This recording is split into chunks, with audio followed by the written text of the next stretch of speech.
Right, camera cut out. So, back to the snacks. As I say, M&S Bites, 80 calories. That could be anything really though. It could be some Bars of Galaxy, could be flapjacks, brownies, whatever. But small snacky stuff like that generally is worse than a meal because you will have your snacks and then you'll have your meals as well.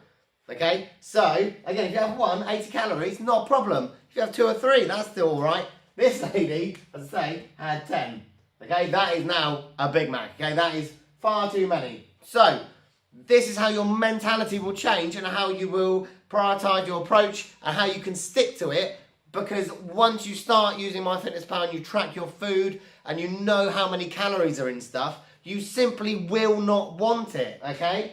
And if you do want it, that's cool as well because you then know how many you've eaten and how much you've got left to play with, okay? So, again, let's say one is fine, okay? If you're thinking, I'm going to have four snacks would be, 320 calories, okay? So then you have to make the decision, what else could I eat for 320 calories? If you really want the flapjacks or the bites, then have them. And then you know that you've got less for dinner. You have to have a salad instead of chips or fish instead of steak or whatever, okay? But you will make the conscious decision, and 9 times out of 10, what will happen is you'll think, well, actually, it's not worth it. I don't want 4 tiny little chocolatey flapjacky things when I could potentially get a bowl of hot chocolate or something for only 50 calories. You'll either make a better decision, so something similar, but for a lot less calories, or you'll have something completely different. You think, right, I'd rather have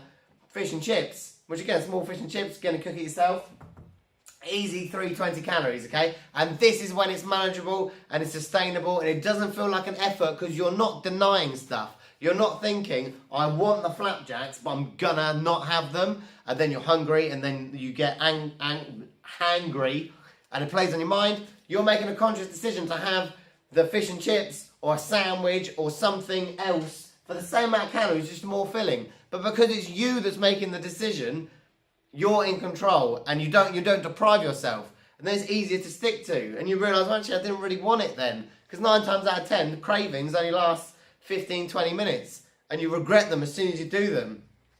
So this is why you can stick to it. Because you are making the decision. You're not depriving.